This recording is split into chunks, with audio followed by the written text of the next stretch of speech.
Theo. Halliburton with 5 across midcourt left to right. Right wing crosses over Bridges in the lane at the foul line. Step back straight on 2-pointer. Back rim and in. Oh, at the buzzer. Halliburton makes it 125-125, and we have overtime. The thrill of victory, the agony of defeat. And so it is yet another unforgettable moment in what has been a series filled with them. And by series, I mean a history, a rivalry, one of the great ones in the history of the NBA. Where does last night belong amongst the greatest plays in the history of the Pacers and the Knicks? Here it is one more time. That's Tyrese Halliburton. I can't emphasize this enough. His team down 9 in the final minute and somehow manages to find a way to send it to overtime. He was an inch away from winning it with that one. Here are some of the other legendary moments. Who could ever forget in the history of this rivalry? How about Reggie Miller, Game 5 in '94, the 25 points in the fourth quarter, knocking down 3 after 3 after 3, and then making the infamous choke sign in the direction of Spike Lee there. Next one, that was Game 5 of that series. The Knicks would wind up winning Game 6 on the road, and then that putback dunk by Patrick Ewing in Game 7 would send the Knicks to the NBA Finals for the first time in 21 years. They would go on to lose to Hakeem and the Rockets in 7, but an incredible moment. Then these teams would meet again in '99. Larry Johnson.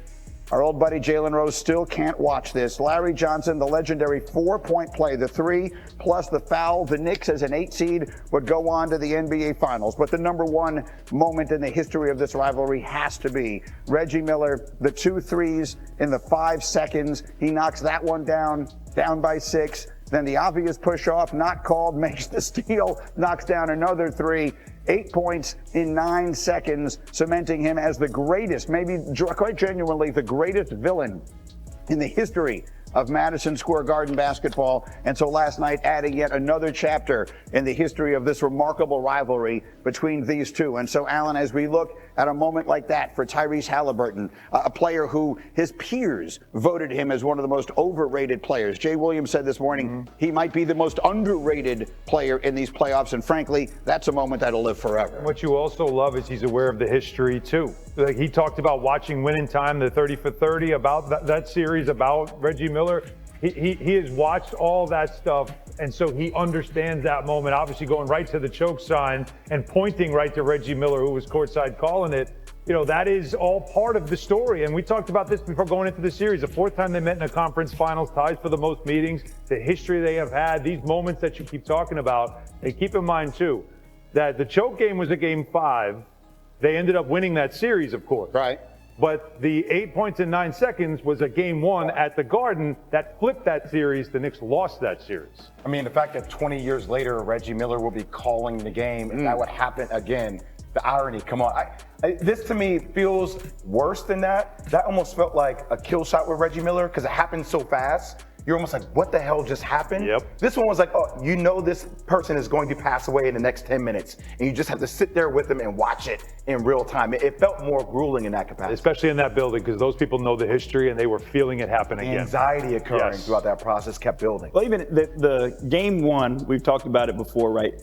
Almost 80% of the time, the team that wins Game 1 wins the series. That's right. So in order for him to go out and make that shot that at the time we thought we were going to win it, but send it to overtime, was huge. And even now impacts the series in a bigger way. 78% of the time, I believe, is the exact number of teams that win Game 1 of a best of 7 go on to wind up winning that series. And so the adjustments that get made from this point forward, Monica, are fascinating. And you know the Knicks team as well as anybody does, and you've been around the Pacer team and you see it as well. We talked a lot about what the Knicks will do going from Game 1 to Game 2. Yeah. The Pacers now have an opportunity, and they know it, to absolutely, well, I don't want to say end the series, because with these teams you never know, but if they come into the Garden and they win both games, including tomorrow night, there's going to be a real chance this thing doesn't go much further. Shout out to Himbo. Teams that drop Game 1 and 2 when they're at home have survived and won a series 5 and 28. So 5 times 28 losses. So you're saying there's a chance? It's not great. So the Knicks obviously, there's a chance.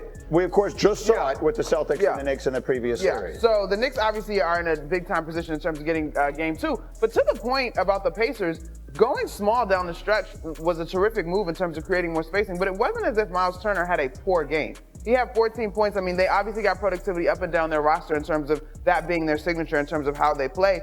I actually was intrigued by the free throw shooting because they shot 12 less free throws, but it didn't really matter. To them, to me, JB, in the fourth quarter, they just looked like the team that came alive.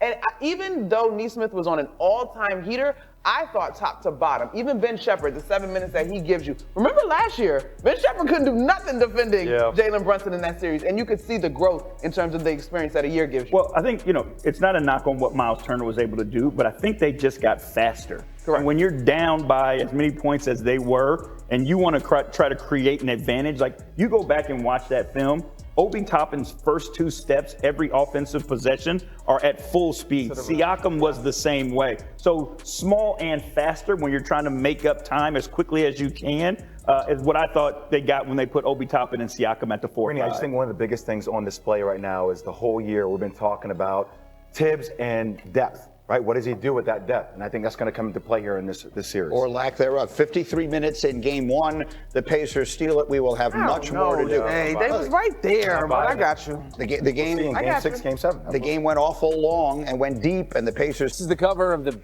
back page of the New York Post this morning. Choke 2.0. Epic collapse, crushing Knicks in frighteningly familiar fashion. Nostalgic, to be sure, but nostalgic cuts both ways. We have Alan Hahn with us this morning on SportsCenter AM. He was courtside when Tyrese Halliburton's shot bounced off the back rim and in courtside because, again, you can't hide money. Alan, how would you describe what you saw and what you heard following that shot from Halliburton? Courtside because I'm working, just so you know, okay? Because trust me, I couldn't even afford to get in the building if I wasn't working. But what you saw certainly was that ball bounce up and just continue up to the ceiling, and the air came out of the building. It was just an incredible moment. If you think about how loud the building was, how the Garden was rocking, and at one point, with about 2 minutes to go, the Knicks fans were feeling like they were up 1-0. And then the ball leaves the frame, you don't even see it. And all you have to do is never mind what the players are doing. Just focus on the people in the crowd around that shot. You know why? Because they all went, I've seen this movie before, and I hate it. I hate this movie. But they've seen this before. It happened again, and Knicks Pacers never disappoints. It was incredible theater, basketball theater. A major part of it, though, the Pacers comeback, Aaron Nesmith. I mean, he unconscious, 6 3-pointers over the final 5 minutes of regulation. He had a playoff record 8 for the Pacers. What did you see from the Knicks defense during that stretch? Yeah, it seemed like they softened up their defense a little bit. Not to say that they untied the laces and said this game's over, but maybe just one of these things where you just never want to foul when you have a big lead late in a game. You want to take away the 3, but you can see here it's just a little too soft playing under. Nesmith's a guy that's shooting 53% from three-point range in the playoffs. It's not like a guy that you'll go under the screen on, but they started to. And right here, Josh Hart slipping through the screen. That opens it up. That was the big one that cut it to a 2-point lead. That's the one really, like they were believing, but that's the one where he looked at the Pacer bench. I was right there by the Pacers bench. And that's when he looked at the bench and the whole bench thought, oh yeah, we're going to take this one. They have a history of it too. Confidence comes from demonstrated performance, and they continue to demonstrate that they can come back. You've got to put them out. You can never leave the door open for them, much like the same with the Knicks. Close the door, lock the door, and you're right, confidence certainly infectious. What's your favorite team? Comment below, and if you liked the video, please leave a like. This really helps the channel grow and brings you even more content. Oh, and if you're not subscribed yet, what are you waiting for? Click the subscribe button and activate the bell to receive all notifications. With each game, we noticed that the NBA is getting more competitive every day, and all the teams are looking for reinforcements to win the championship. And only here can you follow your favorite team daily with incredible content from different sources. Here on the channel, there are new videos every day with analysis, curiosities, and the best moments in basketball. That's it for today, folks. Thanks for following along. The NBA doesn't stop, and neither do we. Until the next video. NBA, the passion that connects us.